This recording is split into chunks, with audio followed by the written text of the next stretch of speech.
Welcome to the IoT Unicorn Podcast. This is Pete Bernard from Microsoft, and this podcast is for anyone interested in the long-term technology trends in the IoT space and the journey from here to there.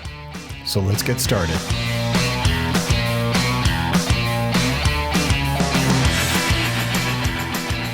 On this upcoming episode of the IoT Unicorn, I have a great conversation with Tom Bennett and Matt Chatterley, both of British Telecom. And they explained to me what the term hospital pass means. We talk about some great British beer and all things 5G, past, present, and future, and not just for iPhones. So please join us.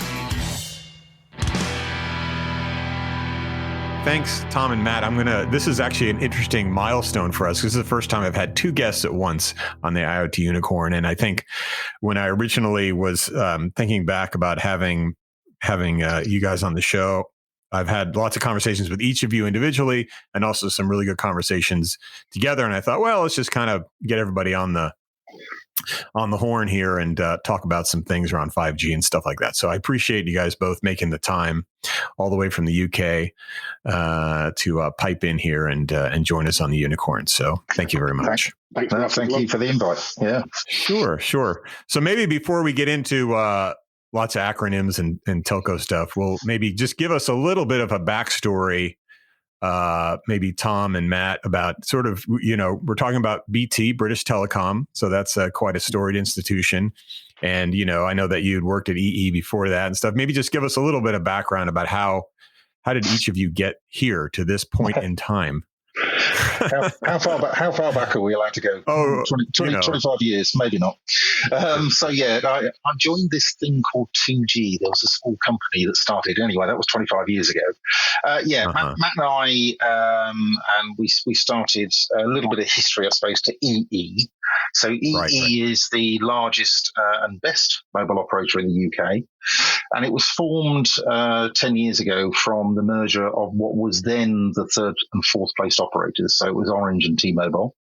Right. Now, by forming that merger, you created not just a company with great assets, and in fact, it was number one by customer number. It also had the opportunity to go on to be the best from a network perspective.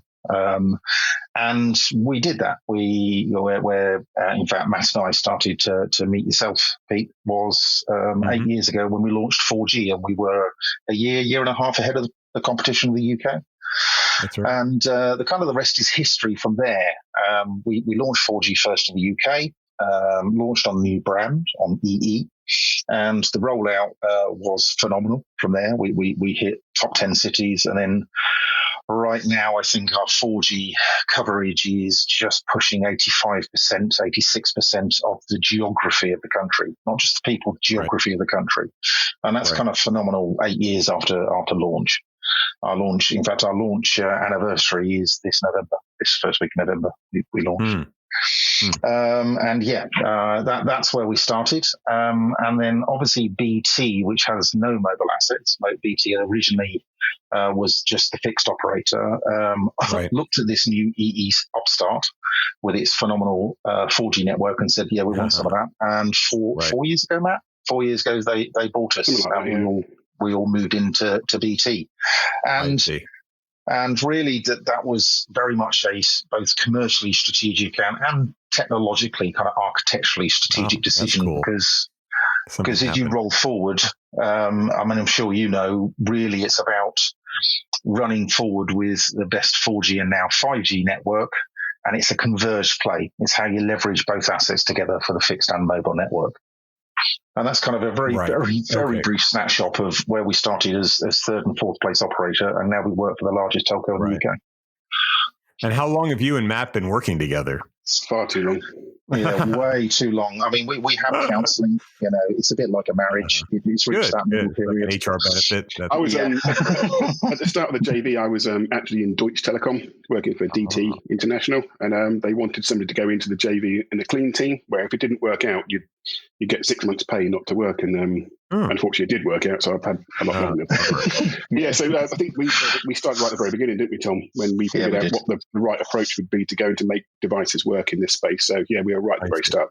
I see. And so today, what is for Tom and Matt, just for our listeners' edification, what is your current accountabilities, or what are you guys working on?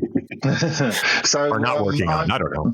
I'm yeah, exactly. Avoiding work as much as we can. No, so I'm accountable for partnerships, external partnerships such as this with Microsoft, and innovations. So I pick up anything from an innovation perspective, be that technology, service, solution. Okay, cool. And I look after all things related to devices, identities, which is what we call SIM cards, but it's actually much more overreaching than that, and then partnerships as well from a mobile perspective. So the team that we got looks after pretty much, if it goes onto the network, we've tested and approved it and made sure it works. Right.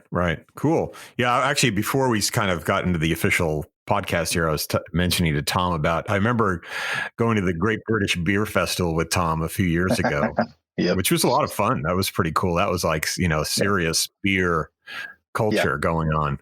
And I know they didn't have it this past year, but hopefully. There's some very bizarre beers there, though. Yeah. There is. Wild stuff. I saw some controversy where they were going to, this year, I think when they were going to have it, they put out some sort of glass or something, and it had like coronavirus little logos on it. And I think they got a lot of pushback on that. Yeah, I can imagine they did. Way too soon. Yeah. But if you're going to go to the UK, beer's got to be part of the Oh, absolutely. Very, very much. Yeah, beer is absolutely part of the culture here, and it's a very big microbrewery kind of ecosystem. There's beers, and to Matt's point, far too many people who know how to brew beer and go, I wonder what that's. What if I throw this in there and then call it something crazy? That's right. Well, it doesn't take much, but that's good. Hey, so let's talk about 5G a little bit, because I know you guys were on the front edge of a lot of 5G development and deployment in the UK, and I know that BT's made a lot of noise about the 5G deployments. Maybe can you share with us sort of what surprised you about that, or how's it going, or what was the learnings from sort of that early rollout of 5G?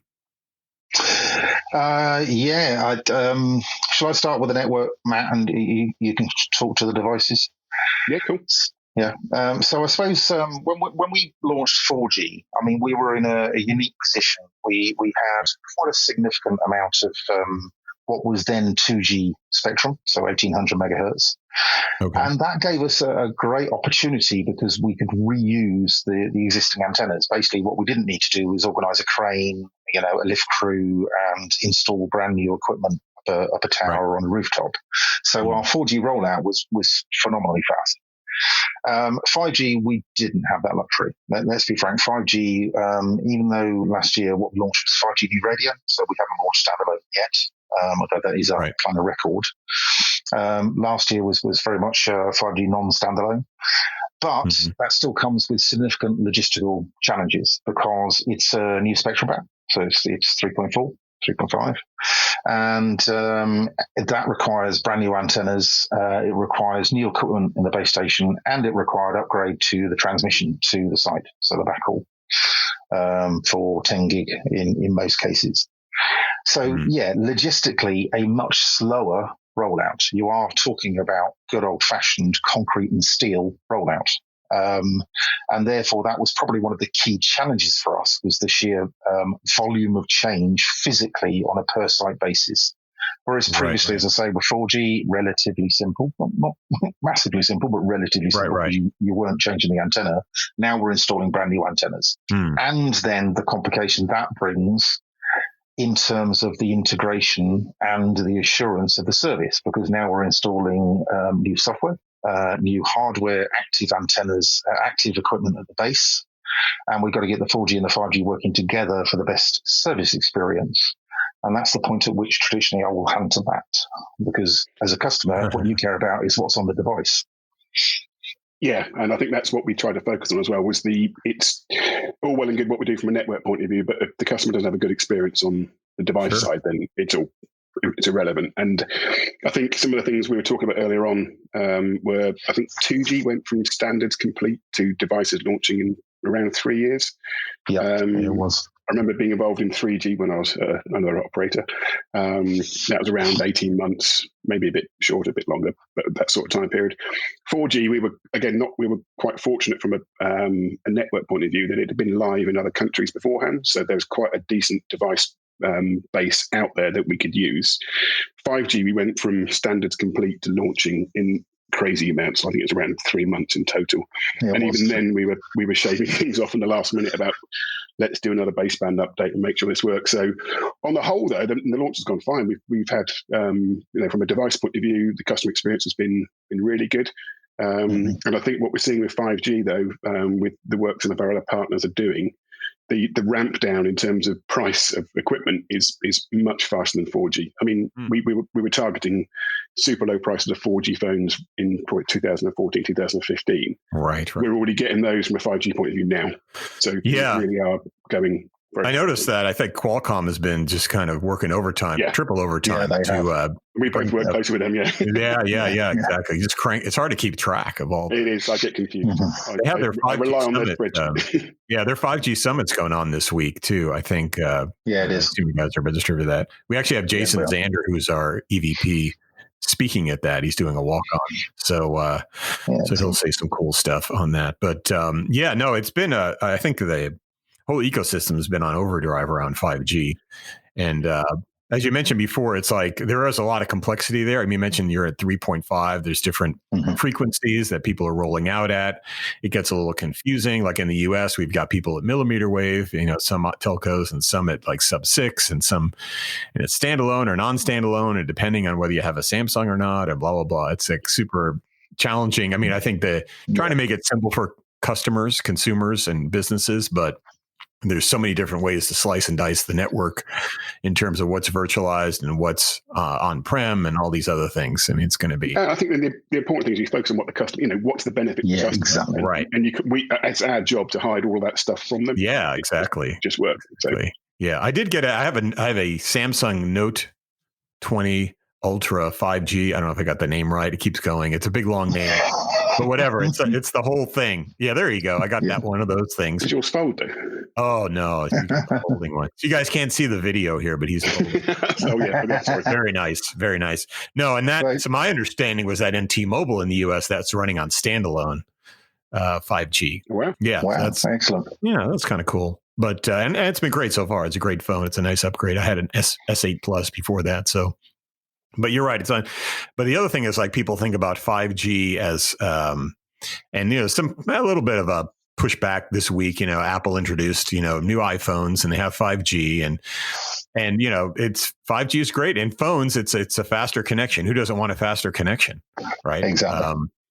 But one of the interesting things is so what does 5G do beyond phones, right? Because everyone has a phone. Okay, we get it. And they're faster. Okay. But, the other thing is how are other things getting connected, beyond just phones? And that's kind of, for me, and especially maybe the audience, it's called the IoT Unicorn. That's the name of the podcast. But things that get connected to the cloud, over cellular, to me, is kind of like this incredible, opportunity for folks to sort of conceive of these scenarios that just weren't possible before. And I think there's also a lot of hype around 5G being super fast speeds, but and we spoke about this earlier on, but it's also low power. And I think that's where the big opportunities for us are, because you can in theory connect things that could last for considerably longer than a smartphone. We're doing IoT type things. Right. Yeah, it's just more power efficient. Yeah, which is good. Although, UK, unfortunately, is a little bit famous for folks like burning down 5G towers and stuff. For I don't know what reason, but I thought the US was nuts. But you guys, unfortunately, that's one that's a bit of a homegrown madness. I mean, I have seen some of that across some of the other sort of Anglo states. So Australia and New Zealand have had their own, but I don't think anywhere near as bad as unfortunately we have here. That's there's exactly. I don't know if it's what's in the beer. It is terrifying. I don't know how to put it very, very politely, other than using quite harsh words about the intelligence of some people. I will say this much: it comes with significant cost. We have, I suppose, two points to make. One is a very serious one, which is when somebody burns down a mast, in all seriousness, that's the mast that often we share our masts with our competitors. So I think of one of the masts that was burnt in Wales. That covered 3 valleys and was the only mast in that area. So those 3 valleys and the people in those towns and villages, they could not make emergency calls until we rebuilt it. So it's not great. And unfortunately, for want of a better phrase, morons involved here really aren't thinking that through. The other thing to note, by the way, is unfortunately we've had just over 100 incidents involving these towers. We've had more incidents where engineers who, for instance, have been working on fibre have been threatened. And they're not even working on 5G. Of those 100 towers, not one of them was 5G. Wow, that's the bad part. Yeah. It's really unfortunate. I mean, we're at in all seriousness, it is very unfortunate. We are at we're recording this actually about 2 weeks before the U.S. election, so we're almost at full tilt boogie here in terms of crazy town. But I think this is going to be published like the day before election day. I mean, hopefully, cooler heads prevail and people, kind of dial it all down a little bit and kind of think it through. But because it's just not productive for people to just go off and. And the impact. No, not at all. If you of course. And again, if we talk about IoT, if you've got a bunch of sensors in a factory that's had the mast burnt down, then. Sure. So we need to look at how we secure this a bit more. Yeah, that's too bad. And there's an education piece to go with it as well. Sorry, go on, Pete. Yeah, sure. Yeah, for sure. And so just kind of getting back to the IoT part. So you mentioned about low power. I mean, 5G provides high density, low latency. In addition to high performance, low power. Where are you guys seeing things heading in terms of interesting things connected over the 5G network beyond phones? I'll let Tom thanks for that. Thanks for the hot. That's the hospital. Have you got the phrase hospital pass? Is that scan across to America? I don't think we know what that means. What does that mean? Yeah. So the game rugby, if you're ever familiar with it, is obviously all about physical tackling, much like American football. Okay. And the hospital pass is when you're being attacked by the enemy, the other side, and you give the ball to your mate just as they're. I see. So he gets the hospital pass. Yeah. Good one. That's a good phrase. So thanks for the hospital pass. So I think, as you've already discussed, look, the consumer and having a faster iPhone, a faster smartphone, brilliant. And you obviously see the growth in form factors as Matt's ably demonstrated with the foldable phone. We do see a growth in B2C as well. So businesses selling different services to consumer. Requiring that bandwidth and requiring, let's remember, low latency. So an absolute requirement for information now, not necessarily in 10 to 20 seconds time, or 50 to 100 milliseconds time. So we're starting to see some interesting, just testing the water. So some services that are very, very distinctly kind of looking to integrate heavily between what would traditionally be an OTT play. Actually, they're starting to talk to us about, well, how could they guarantee the latency? And maybe it isn't the fastest possible latency. I mean, if you take the example of gaming, then gamers will just want everything instantly, 0 milliseconds. Sure. But how can we guarantee a consistency of latency? Right. And then finally, we are seeing a great deal of research. So we work. There's the department accountable for this in government in the UK is called the DCMS. And they're doing a lot of investment, and we work hand in glove with them on some of the trials they're doing. And that covers everything from connected factories, so B2B, including drones as well. So as an example, drones. We're investigating how and where and when we can develop a drone service. And that's as a vertical. So that's not just us, the telecoms operator. That's working with partners, working with who would be the new traffic control system for that, so on and so forth. So I think across consumer and across business to consumer and then across business to business, you're seeing a growth across all those areas. I say you're still at the you've gone beyond technology experimentation. We're into commercial experimentation now. We're trying to work out what the right commercial model is. Yeah, exactly. And also, sorry, go ahead. I would say, from a device point of view, what we're trying to do is abstract that out, so it's not a random selection of bits of equipment. We're trying to go, what do each of these verticals need from a connectivity point of view? So do you need ultra fast, low latency 5G? Therefore, we'll go and build some solutions with our partners that can do that, but also the super low power, it sends a few kilobytes of data a day products as well with different sensor sets. So we're trying to create a portfolio of products that can go and suit all of these different solutions. Right. But it's, So that's everything from kind of LPWA up to 5G. Pretty much, yeah. And an awful lot of being in 4G as well still. There's still an awful lot of legs in 4G stuff as well. Sure, so it's trying to make sure that, if you want to build a factory solution, that's probably more going to be millimeter wave. If you're going to go and put a sensor in a field, that's more going to be LPWA. Exactly. You mentioned, Tom, the sort of guaranteed QoS, early predictable kind of QoS network. I mean, are you talking about things like network slicing and like virtualized networks and things like that? Well, yeah, I mean, yes, there tends to be we're back to buzzword bingo. Do you need a full end-to-end slice for a lot of these services? I'd argue not. Right. There's a lot of these services where you can, as I say, develop and deliver on a straightforward API and QoS basis. I think one of the other things we're finding, as I say, particularly as we're now looking beyond the technology, we're looking commercially, what can we go to market with and who can we collaborate with? Mm-hmm. Look, we need to be very sensible here. Any proposition, any product that goes to market in the course of the next 5-6 years is going to be have 4G as an integral part of its service offering, because it's going to take that long to roll out a nationwide 5G network. Right. So, if you and I are going to go bring a proposition to market in the course of the next, like I say, 4 or 5 years, well, it's going to be a mix of 4G and 5G. And therefore, we've got to look at the available technologies. Now, there is a lot that's available from a 4G perspective. It's still got a lot of wind left in its sails.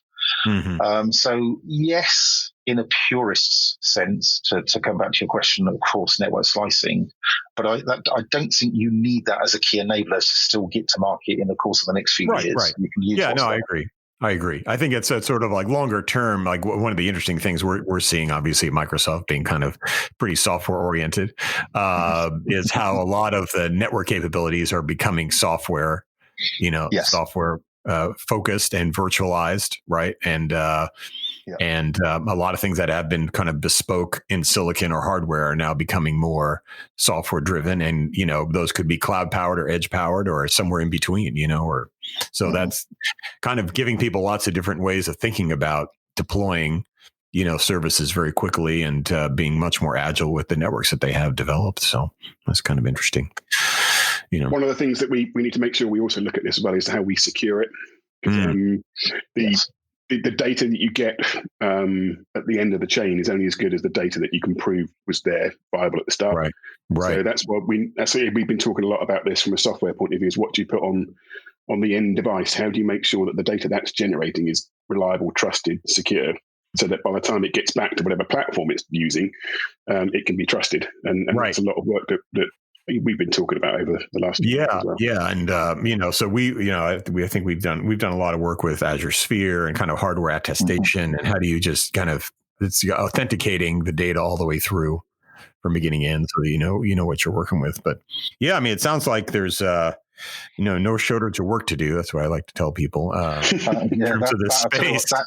That is very true. It's one thing I think, and I'm very conscious, obviously, of us having this conversation and in the middle of a pandemic. But I don't know about you guys, but I'm as busy as I've ever been. It's interesting in that so many people. I think what the pandemic has absolutely done is accelerated everybody's digital adoption. Yes, it's true. It's like I think we've said like we've done kind of like 2 years worth of acceleration in a couple of months or something like that. It's been the idea of remote everything and all these other kind of scenarios that we had on paper. People all of a sudden were like, I think I'll get to start using Teams at some point for a few meetings, and all of a sudden it's like 24/7. I'm on Teams. Yep. There you go. And we're figuring that out. Actually, I'll tell our listeners, we're actually using a platform today called Squadcast, because I'd been using Teams to record these shows, and just like anything else, you kind of find your weakest link, and Teams was just not designed to be a high quality audio platform for things like podcasting. So Squadcast is designed. So we're capturing like 3 wave file like broadcasts now simultaneously in this recording, and then it'll all get munged up into the cloud. So we'll see. I guess we'll get some feedback whether this sounds a lot better. Or you just mute me for the whole time. That's fine. Well, the other thing that was nice is, when you start, a lot of podcasts used to be in the studio, right? And now it's like, well, why would you go to a studio to do a podcast? Especially, I've talked to you guys in the UK. I've talked to, folks from Telstra in Australia. I can, have lots of different really interesting conversations with people here. And I wouldn't have you like fly to Redmond to sit in a studio. It makes no sense. So a lot of these scenarios about remote, telehealth and all these things that we're sort of like inching toward, and obviously education. We've had these conversations before. Everything is just sort of hyper accelerated through the pandemic, and it'll be interesting to see which of these stick. I think health is a very big opportunity, and we're doing an awful lot in that space as well, because it's that there's just an awful lot of activity going on in there that's been recognised that the pandemic's really helped with and not helped. Well, again, getting the right expertise, in the room shouldn't be bound by your geographic location. Correct. And there's, that's, you got to bring the knowledge to the table as quickly as possible, especially in a health scenario. So that's exciting to see how that works out. We had a conversation with our David Rue, who's our chief medical officer at Microsoft, a few shows ago, and he was talking about the intersection of health and technology, and that's just such a game changer that I think we're just tip of the iceberg trying to figure that out. But big time. Cool. Yeah. So what else is keeping you guys busy over in the UK other than just surviving? The usual pandemic. Is the Americans have the same run on toilet rolls? We did, but that was a long time ago. I think we're good. Yeah. I think we're good with the toilet paper. Yeah, we got over that. And I noticed Tom, we don't have our cameras on, but Tom has actually grown out the beard too, which is good. I like to see that. You could have a pandemic beard. All right, I'll get on to it. To catch up. So we're all doing the Rumpelstiltskin thing here. Good. Well, hopefully at some point we'll be able to see each other again in person. I can't remember the last time was it like a Barcelona or is it? I think we're out in. Was it? No, you were out in Redmond at some point late last autumn, I think. October. Yeah. That was the last flight I took. In fact, you took us to a real hell place. I think you took us to. Where was that? Was that Black Raven? Maybe. I'm not sure. Yeah, I think so. Yeah. That's a good place. Yeah, the other thing is hopefully all these places stay in business, and Yeah, absolutely. But, support your local restaurants. That's all I can say. And breweries, I guess, in your case. Food is optional. That's right. Cool. Well, it was good spending some time with you both, and appreciate it. And best luck in everything that's going on over there. And I'm sure we'll see each other soon. Yeah. Thanks for the time. All right. Really appreciate it. Thanks, Matt. Take care. Cheers. Bye. This is Pete Bernard. You've been listening to the IoT Unicorn Podcast, and thanks for joining us. Stay tuned for the next episode, and feel free to give us some feedback at the IoT Unicorn at Microsoft.com. Thank you.